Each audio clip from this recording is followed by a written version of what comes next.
Alright, full disclosure, this video is being made so that I never have to have this conversation ever again.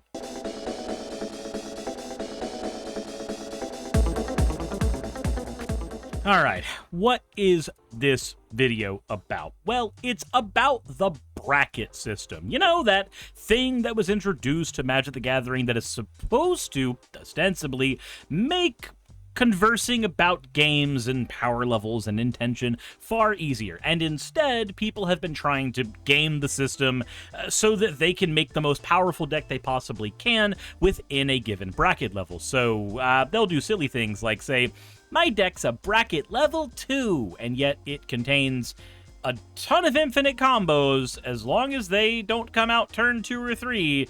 And then the deck also just happens to have perfectly sculpted mana, is perfectly focused, and, you know, it's not a typical precon, but it doesn't have any game changers, so I guess that means it's not really a bracket 4 deck, right? And I'm just going to go ahead and piss all over that, and this video is going to be a more workable framework for the bracket system. It's not deviating from it in any real way, but this is going to be a video that you can show to your friends when they are trying to figure out what the fuck the bracket system actually means. Because, I'm going to be honest, this is probably the best way to go about it.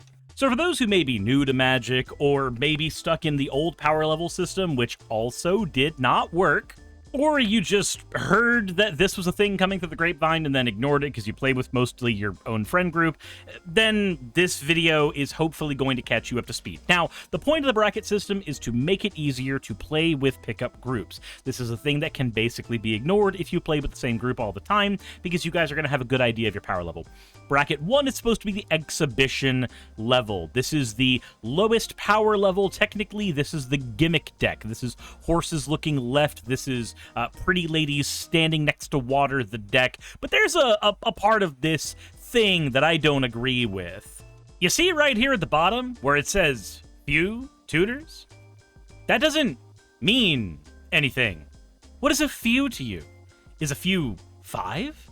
Is a few 2? This part doesn't mean anything to anyone.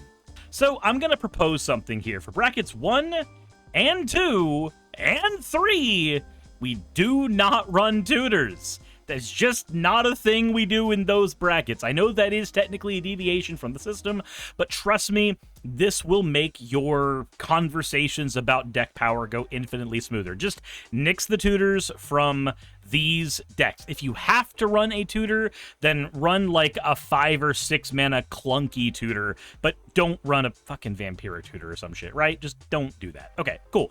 Now we got that out of the way. Again, ostensibly, bracket 1 is Expedition. Bracket 2 is supposed to be the average current pre-constructed deck. Now, that doesn't mean anything either when there are game changers printed in a handful of precons, and honestly, there are precons that contain 2-card infinite combos as well. There was a Walking Ballista combo recently, the Ondu Spirit Dancer combo. Like this, again, this doesn't mean anything. All that should matter is that this is an unfocused deck, right?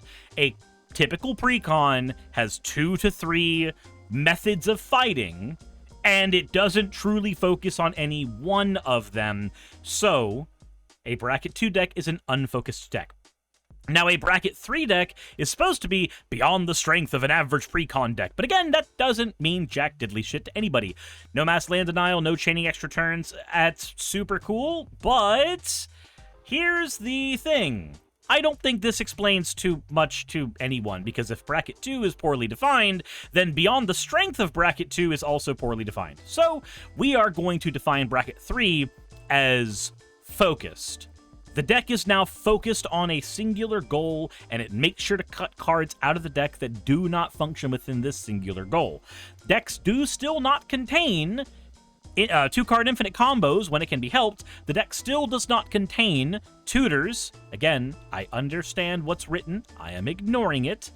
And then, when we get to bracket 4 optimized, bracket 4 should be, you are now adding in all the game changers. You are now adding in tutors. You are now adding in 2-card infinite combos. You are doing whatever you can to win, but your deck is optimized for itself. Your deck is not optimized for CEDH, and there's a difference there. If you are looking at the top 10 decks in CEDH and you're trying to figure out how you can work your way around them or scale up to them, congratulations, you're building a bracket 5 deck. You are building with the intention of working around a meta, working around the most efficient tactics available for the game, period, and you are trying to operate within the restrictions of the CEDH metagame. An optimized deck merely wants to be the best version of itself it possibly can. A CEDH deck wants to be the deck that wins the most at tables of CEDH. It does not necessarily try to be the best Aristocrats deck, or the best combo deck, or the best aggro deck. It merely wants to win, and it does not win by having the best cards from a particular archetype or a particular strategy. It generally wins by relying less on synergies and more on a particular game-winning combo and then protection and removal to get to that combo as fast as possible. And I'm going to show you a deck in each of these brackets to show you exactly what I mean. So, without further ado, let's talk about a bracket 1 deck. For all of these decks, we will be using the exact same commander so that you can see what these decks are for. Hey, real quick, if you've gotten to this point in the video, thank you very much for watching so far. I do want to ask you one huge favor, though. Could you please subscribe to the channel and hit the bell notification icon, and maybe even share this video with others if you think that the opinions matter and they are something that you want other people to talk about. I know I'm complaining about whales and magic, but I am going to also plug, maybe if you want to financially support me by picking up one of the channel playmats that rep the channel, that would be amazing. Also, but if you want to grab something from Manipool, then please consider checking out my link in the description below right about here-ish. And thank you for your time. The commander we are going to be building for is Nicol Bolas the Ravager. Now, he is a Grixis and 1 commander who can make everybody discard a card when he comes out, and if we pay 7 mana, we can flip him into a planeswalker that can draw us cards, blow up creatures, reanimate creatures from any graveyard, and also he has a pseudo win con, exiling all but the bottom card of a single player's library. Now, truth be told, this is a clunky commander because there are very few things outside of blink synergies that really get this commander going well. But I think I can show you how we can build a bracket 1, 2, 3, 4, and yes, even a CEDH deck, technically, off of this behemoth. So what is a bracket 1 deck? Well, a bracket 1 deck is a gimmick deck. You're not worried about having a certain number of ramp spells or a certain number of sorceries or a certain number of combo pieces. No, your goal is to have a theme and to do everything in your power not to deviate from that theme. So what theme will we be using for Nicol Bolas? Well, we are going to be making a deck that only contains cards with Bolas's name, have quotes from Bolas on them, or otherwise feature Bolas himself or his architecture, and nothing else. So, what synergies do we have? I don't even know what the hell those are in a bracket 1 deck. So, we're running a God Pharaoh's Gift. Why? Because it has a statue of Bolas on it. Yeah, it can reanimate things, kind of. We have a Gem of Becoming. This can grab us lands out of the deck for 6 mana. It's a really bad Burnished Heart, but it's got Bolas's horns. That's good enough. It's got Bolas's horns. We have the Visage of Bolas, one of the few cards you're going to see repeated in this list.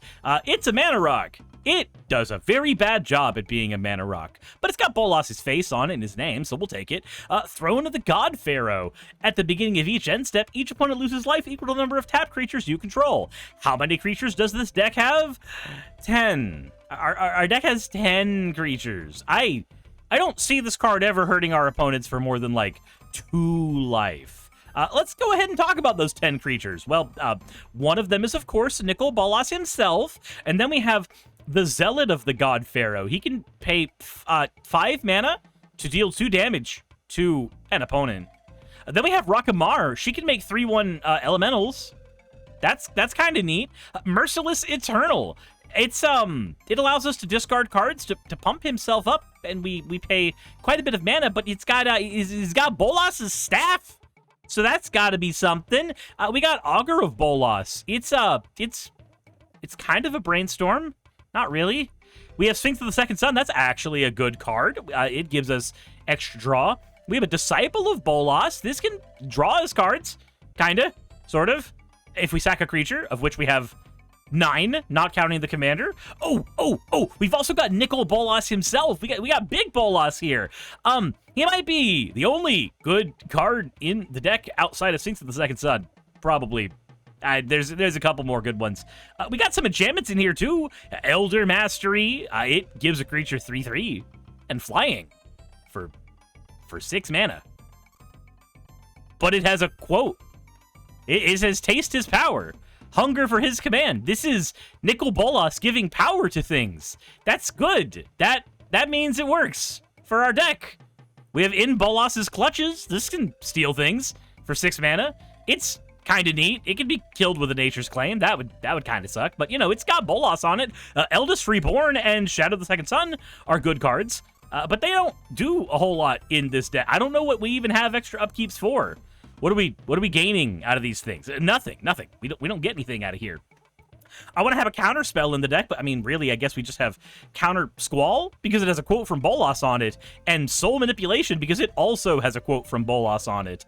We got a kind of a board wipe in Magma Quake because it's got a quote from Bolas on it. We have Commence the End Game. That can amass zombies. That's a cool effect. Oh, and we've got a lot of lands in here. We've got mountains from Amonkhet, swamps that feature Bolas's Citadel specifically. We have islands featuring monuments that were erected during Bolas's time on Amonkhet. We have the Talon Gates of Madara that has Bolas's horns as imagery. We have Cradle of the Accursed. That's another monument that is, you know, on a planet that... I guess for lands we can also put in, like, Fetid Pools and Canyon Slow and Cinder Barrens, because they got Bolas's horns on them, so we can run them. And then, you know, we can run a bunch of good cards now. The Bolas Planeswalkers, they're all pretty good, except for Bolas the Deceiver. He's kind of garbo. Oh, and we can run a Liliana Dreadhorde General because she happens to be commanding Nicol Bolas's Dreadhorde in this exact moment. There we go. There's our deck. This is the whole thing. $80. He's got 10 creatures. I don't know if it can win a game. It's got cards with Bolas's horns and people and quotes. That's the deck. There. We've done bracket. This is what a bracket 1 deck looks like. This is exactly what a bracket 1 deck is. Let's move on to bracket 2. So bracket 2 is supposed to be the typical pre-con. So we're going to try to build a Nicol Bolas pre-con. Now, the last time I did this, I built Nicol Bolas out of mostly cards from pre-cons, but that deck ended up being stupidly powerful. So let's try to actually build a pre-con. Now, what is a pre-con normally? Well, there are a couple hallmarks of pre-cons. They have alternative commanders, and they have alternative commanders because they are usually unfocused and have 2 to 3 archetypes within them. So for our deck, we are going to be running 3 archetypes. We are going to be running Super Friends, we are going to be running Amass, and we are going to be running Thieving. Because Amass is Nicol Bolas's mechanic. Then we have Thieving, which is a thing that Nicol Bolas does a fuck ton of in his story. And then, of course, Super Friends, because he is himself a Planeswalker. So let's go ahead and go over our first strategy. For the Amass strategy, we have Lazatap Chancellor to give us tokens as we discard cards, Mindless Conscription to give us more amassing when we draw extra cards, Eternal Skylord to amass and give our zombies flying. We can also give them Trample with Dreadhorde Twins, Lifelink with Dreadhorde Invasion, Menace with Angrath, Captain of Chaos, and he is also a Planeswalker, so he does blend a couple of our disparate strategies together. Gleaming Overseer can also give them Hexproof and Menace, and Warg Rider can also give our Amass tokens Menace as well. Commence the Endgame can draw us lots of cards and also amass a giant zombie, and the Flux Channeler can increase the number of counters that both our zombies that we amass and also our own Commander Planeswalker and our other Super Friends Planeswalkers will have throughout the game, letting us marry a couple of these disparate strategies together. And for spell thieving, we are going to run 8 more cards that do the spell thieving thing. We're going to keep the In Bolas's Clutches from the Bracket 1 deck, as it does fit the current strategy, but let's go ahead and take a nod from recent precons and take Sepulchre Primordial and Diluvian Primordial, as they will also allow us to cast things from our opponent's graves, thereby stealing them. Let's also take things from our opponent's decks with Night Veil Spectre and Thief of Sanity, and let's give their abilities to all of our creatures with Gonti Night Minister. Let's use Slave of Bolas to take control of creatures as well, and a Gonti Lord of Luxury to steal things from the top of people's decks. For the Super Friends, we have Nicol Bolas the Deceiver still, and we're going to be running Liliana of the Veil, Sarkhan Fireblood, Obnyx Reignited, Liliana Death's Magistry, Gaeadrome Dihada, and Liliana Death Mage. They all have a lot of text as they are planeswalkers, but they all do various things that can help us in a pinch. Now that we've got the deck's disparate strategies laid out, let's go ahead and talk about the lieutenants. We have Sauron, Lord of the Rings, as our lieutenant for the Amass strategy, and Jeleva Nephalia Scourge as the lieutenant for the spell thieving strategy. She is her own spell thieving creature, and Sauron is his own amassing creature, with a sprinkle of reanimate in there as well. The reason I've chosen these two is one of the benefits of precons is usually that because they run 2 to 3 strategies, the lieutenants that are available in the deck can slot into the front of the deck as if they were the intended people in the front all along. I'm sure you've bought in your fair share of precons and thought, the commander on the front sucks. I'd rather have the different commander who's available in the 99. And, well, this is what we've designed here. Now, because this is a Bracket 2 deck, there are a couple considerations we have to make now. We need a good ramp package and draw package and removal package so the deck can function. So we are running a full suite of Signets, a Wayfarer's Bauble, a Commander Sphere, a Sad Robot, and we're even running a Visage of Bolas to tutor up one of those Bolases themselves. I'm of the opinion that hyper-specific tutors like this, cards like Nature's Lore and Rampant Growth, should not count towards our anti-tutor limit. It's flexible tutors like Mystical Tutor, Enlightened Tutor, and Vampiric Tutor that I think we need to be turning our ire towards here. We're going to run a couple of reanimation spells as well as our commander can reanimate, so each of these cards has some added benefit to being a reanimation spell in lieu of them being the most efficient cards we could use. The Beacon of Unrest can put artifacts or creatures from the graveyard onto our battlefield, and then we get to shovel the beacon back into our deck. Ever After can reanimate 2 creatures at once, and Evil Reawaken can make a creature slightly more powerful, giving us a very, very slightly better chance of winning a game with that creature. For removal, we are going to be running Chaos Warp to get rid of, well, anything, Feed the Swarm to get rid of 2 types of permanents, the counter spells of Negate and Saruman's Trickery. The Trickery also allows us to amass, a Bleeding Edge to give creatures -2/-2, and give us an amass as well, Eldest Reborn as it does steal things and also can be a good removal spell, Cruel Ultimatum as this is a very, very Bolas spell, and it usually features him in the artwork, and it's just a very good way to clean up one player from the game. Enter the God Eternals gives us even more amass while still being an okay removal spell. 5 mana is a bit much for it, and Dark Intimations can make everybody sack a creature, and it can supplement our Super Friend strategy by giving Bolas Planeswalkers extra loyalty. And I did mention we need to have a slew of things for every strategy, so we also need to have a good draw package that synergizes with some of the stuff in the deck. So we have Likeness Looter, Moira Scavenger, Vohar, and Merfolk Looter as our, well, looters. All of these can draw and discard cards, making a reanimation easier. Factor Fiction draws us a lot of cards while throwing things to the grave. Windfall does as well. Tezzeret's Gambit supplements our Super Friend strategy by proliferating, and it also allows us to draw cards. And Honor the Guard Pharaoh amasses cards while also drawing us and discarding cards, which will feed into these reanimation sub-theme the deck has. So, as you can see, the deck has a lot of different themes that it's playing with. It should be able to win a game at a table once in a while, but it is very, very unfocused. It's running the gamut between multiple strategies that have nothing to do with one another. Only in very specific situations does Super Friends and Spell Thieving have anything to do with one another, and Amass is off in its own tangent somewhere, hoping that a different Sauron commander makes it a viable strategy. Now, as for the lands in this deck, we actually are running a decent suite of lands. As it's a Bracket 2 deck, I've tried to include mostly lands that are available in precons, but I've also included a snow sub-theme that I think you guys are going to enjoy for this. This deck is a little gimmicky, but it's going to be okay. Our only access to fetching lands at this level are cards like Evolving Wilds, Terramorphic Expanse, Seething Landscape. You could add in more cards like this, like Shire Terrace or Escape Tunnel if you want, but these are what I think you should be focused on when you're playing in Bracket 2. You don't want to have perfect access to mana all the time, as that's kind of more into the optimization categories of Bracket 3 and 4.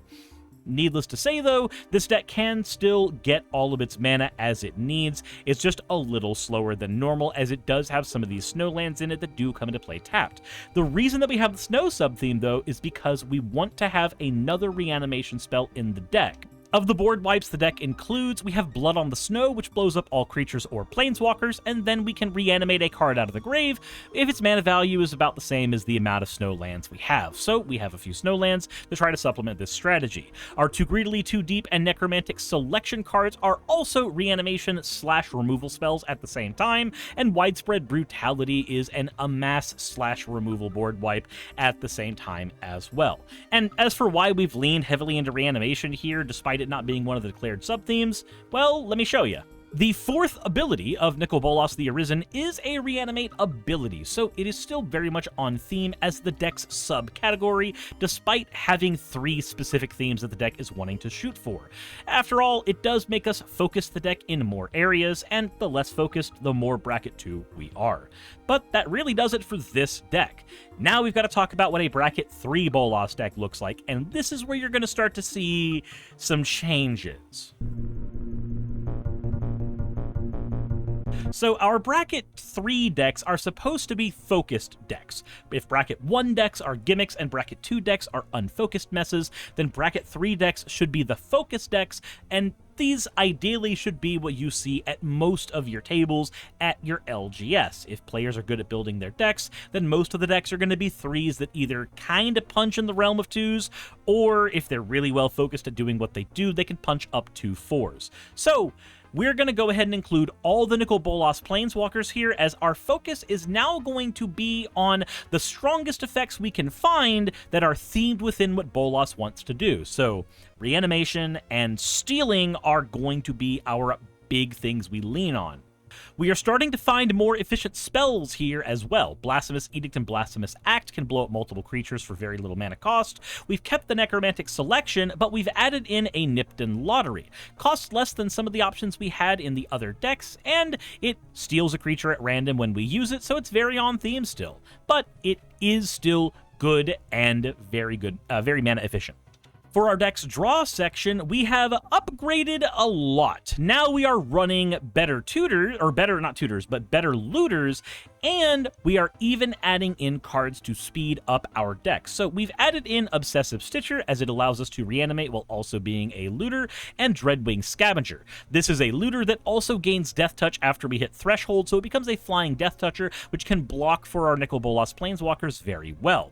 We've also added in Mazzolanti the Great Door, which is one of my favorite looters in Magic the Gathering, and honestly, given that it can flip into a land that gives us oodles of mana, it really is one of the strongest looters around. We're also adding in Unexpected Windfall, Seize the Spoils, Pirate's Pillage, and Big Score, as these all allow us to discard reanimation targets while getting access to lots of treasures that we can use to speed up our game plans. We're also going to add in Kefka Court Mage as the lieutenant for the deck. Now we are no longer trying to find lieutenants that do the other strategies the deck is looking for. Now we are looking for a commander that can sit in the exact same place as Bolas, doing the same things for us. Kefka gives us tons of draw while discarding cards from everybody, which our Bolas actually does as well, given that his backside can draw and his front side can make us discard things from people's hands, but he's also going to be able to draw us extra cards throughout the game at a very similar rate as our commander, while still being able to discard cards from our opponent, letting us lean further into an arch enemy archetype, which once you start getting to this power level, you kind of have to do if you're not playing a deck that is, you know, aggro or something. Then we're going to add in Teferi's Ageless Insight, because our commander does have the ability to draw cards, so let's go ahead and make that +2 a lot more efficient. And you know what? This works really well with our looters as well. well. We're also going to have a Valakut Awakening because once we get to this stage, we start adding MDFCs to our deck. Now, you can add them to bracket 2, that's perfectly fine, but I'm kind of the opinion that when we are looking at MDFCs, we're seeing these as kind of the cream of the crop of what they do. And what they do is, instead of being hyper mana efficient, they are hyper modal. They are able to be lands on the backside and very powerful spells on the front side. The more MDFCs you have in your deck, the more access you have to lots of extra plays, and this is something that allows bracket 3 decks to branch out a little bit. Again, you can throw these in bracket 2, but they do add a lot of power to your deck, trust me. We're also going to be starting to add in creatures that are here for the purpose of protecting Bolas. Nightwing Scavenger, Baleful Strix, and Kazari Revenant are all flying Death Touchers that can keep our Planeswalkers alive and well. Our ramp has also started to see a little bit of fine-tuning. We are running Talismans and Signets. We have a Relic of Sauron in here in order to tap for lots of mana and give us a draw as we need. And we have a Wayfarer's Bauble and a Sad Robot to give us access to mana from the deck that can't be sniped away from an opponent's Vandal Blast. We are still running that Visage of Bolas here because it does tutor out one of our Bolosses, even if he's not super great. For reanimation, we have a Planeswalker in here, and we've got a couple MDFCs that can get things back from our grave at varying points, but we are now going to lean into the thiefing of Bolas more than ever. Reanimate, Dance of the Dead, Animate Dead, and Necromancy can all steal cards from our own graveyard or even opponents' graveyards. Our removal suite similarly runs the gamut between cards that steal cards from our opponents or cards that are kind of efficient at what they do. We've obviously got MDFCs here, Fell the Profane, Synced Stupor, Hagra Mauling, and Hydroelectric Specimen. This is kind of a deflecting slot we have access to, but we've got removal spells that steal things as well. Hostage Taker, Eldest Reborn, Invert Polarity, all of these can yank things at various points in the game, and Virtue of Persistence can yank things late into the game after being a removal spell early. We're also beginning to run more efficient counter spells. We have Arcane Denial, Drown of the Luck, and Counterspell itself, as they are nice and mana efficient for what we need. We're going to lean a little bit into theming still with Sphinx of the Second Sun and Endless Evil, and then we're going to have a Glasspool Mimic as access to another clone, so that we can get some ETB effects like Hostage Taker and other cards again later in the game. And one of those ETB effects is going to be the Coalstoke Gearhulk, or the Diluvian Primordial, or the Sepulchre Primordial. All of these can steal lots of cards from our opponent's graveyards. Hellkite Tyrant can give us an alternate win con by stealing, Kefka can burn people to death by stealing, Commandeer can steal spells on the stack, and it can do it for free if we're willing to get rid of a couple resources. As we move up the brackets, we are starting to see some of these free spells be used, but not all of the most powerful ones, at least ideally. Gonti Lord of Luxury rounds out more of our thieving package, Mass Manipulation gives us a great way to steal everything all at once, along with Insurrection, and Breach the Multiverse gives everybody a nice fresh graveyard and steals a thing from each of them. Now that we get to the land base of this deck, we are starting to see shock lands, verge lands, flip lands. We're starting to see lands that do not make their way into precons, because these are things that you should be upgrading your decks into as you play more of the game. We've got a Triome in here, we've got all kinds of untapped lands, and we've got some utility lands that, again, don't make their way into all the precons, but all these have seen a precon at least at some point. Karn's Bastion being a great one to supplement the deck's Super Friends theme. But it's not really much of a theme. We kind of dropped that in bracket 2, and now it's just all of the Bolosses that are the things we are Super Friendsing. So this deck is very mean. It steals lots of cards. It has lots of ways to remove things from the board. It's now leaning into an arch-enemy control deck that does arch-enemy control things by a variety of group slug mechanisms and reanimation to get the cards it throws away back onto your own battlefield. It's very focused at what it does. It's borderline twice as powerful as the Bracket 2 deck, but we can go even further beyond. Let's talk about Bracket 4.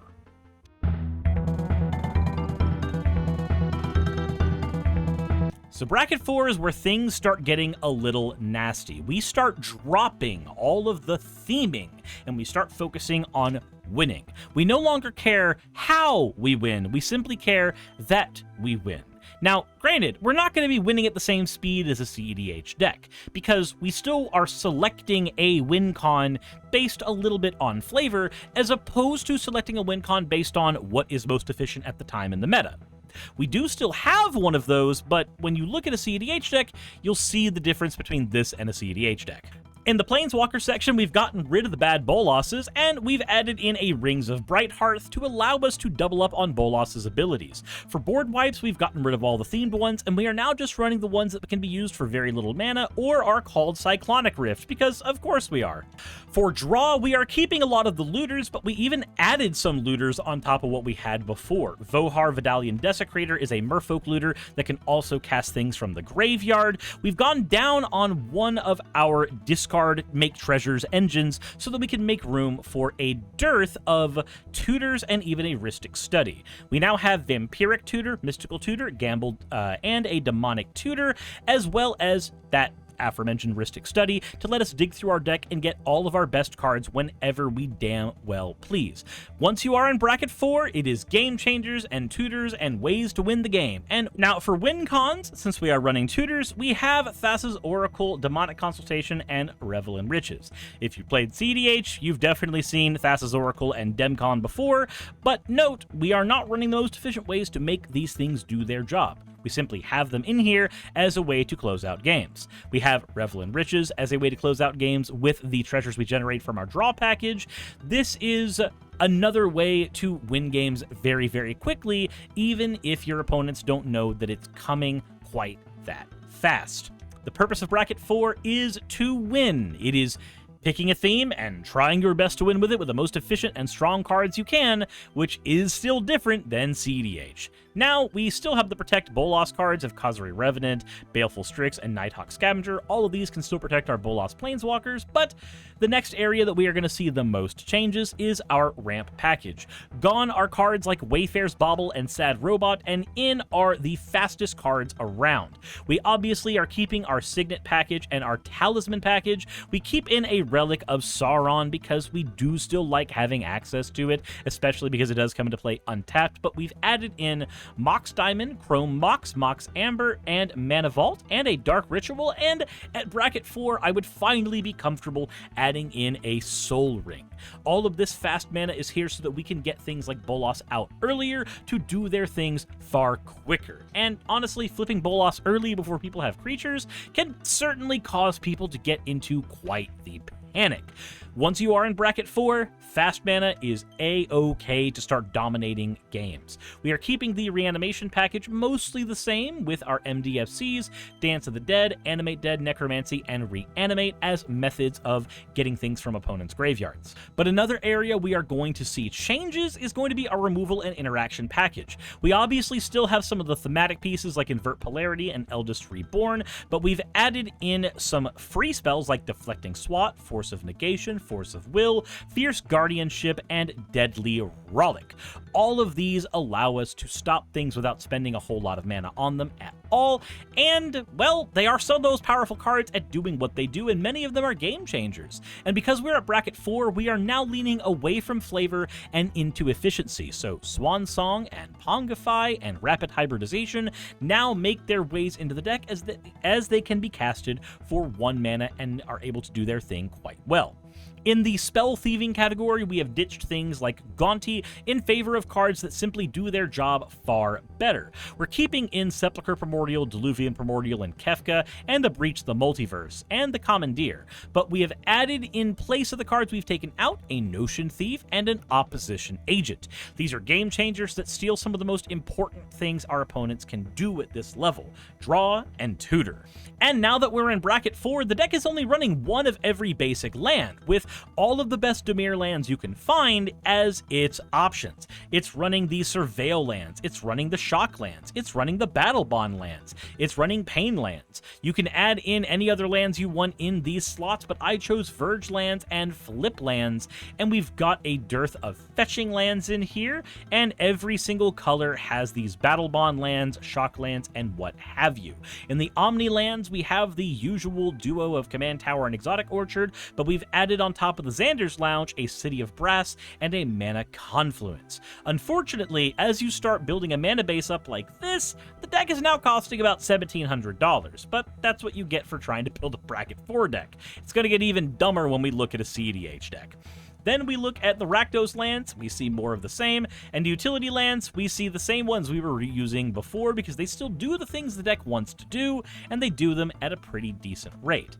And that is our Bracket 4 Bolas deck. It is mean as hell, it tutors up combos, it destroys our opponent's wills to live, but we're not done. We do have one more deck type to go over, and that is CEDH.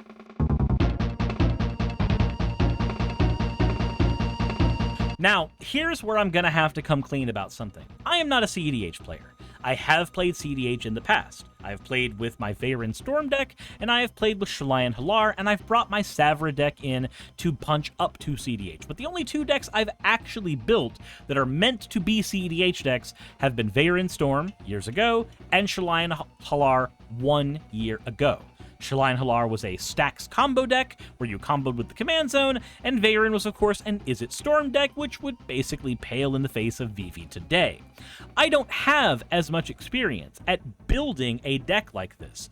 A CEDH deck is pretty much outside my realm of ability. So we are going to go ahead and look at somebody else's CEDH deck to show you the differences between what I built and what's here. So note that in my Bracket 4 deck, I had a lot of fast mana, but what I didn't have was Lotus Petal, and I didn't have a Grim Monolith, and I didn't have a Lion's Eye Diamond. These are cards that are meant to speed you up at the fastest rates humanly possible, and because you're running so many artifacts to speed you up, the deck is also running a Mox Opal. It's running a 1-ring to protect itself from other decks as well, something that I wasn't really having to do in my version of the deck. For the creatures, we have a Thassa's Oracle and a Gilded Drake. We have some similarities with the opposition agent here, but that's kind of where the similarities end. We've got Orcish Bowmasters, great game changer that can kill any kind of multi-draw deck as soon as it happens. A Phyrexian Metalmorph, which is able to become a copy of any artifact on a board, which is far more important in CEDH than it is in Casual Commander. Fairy Mastermind to draw whenever our opponents try to draw off their Rhystic Studies. Simian Spirit Guide as another form of fast mana. For the enchantments, we are now running an Underworld Breach to do Underworld Breach combos, a Necropotence to dig through the deck at absolutely stupid speeds, and on top of the Rhystic Study, they've also added in a Mystic Remora, something that I didn't find super necessary for Bracket 4, but I can see it being more necessary in CEDH. Here's an interesting tidbit. Bracket 4 Bolas uses 22 instants. Bracket 3 Bolas uses 14. Bracket 2 Bolas uses 5 instants.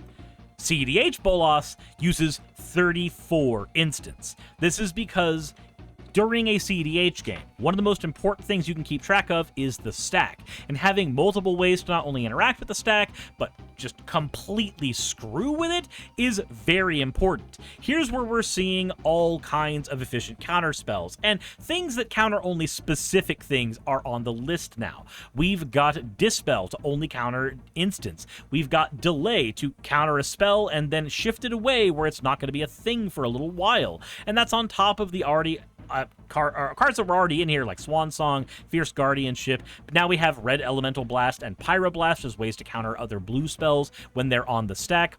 All things considered, this deck is stacked with 10 bajillion ways to interact with the stack. We've even got more fast mana in here with cards like Cabal Ritual, and we've got even more risky counter spells like Pact of Negation, which will counter a spell, and then you lose the game in the following turn, but that's not really going to happen most of the time when you do Pact of Negation. You're just going to try to win on the stack there.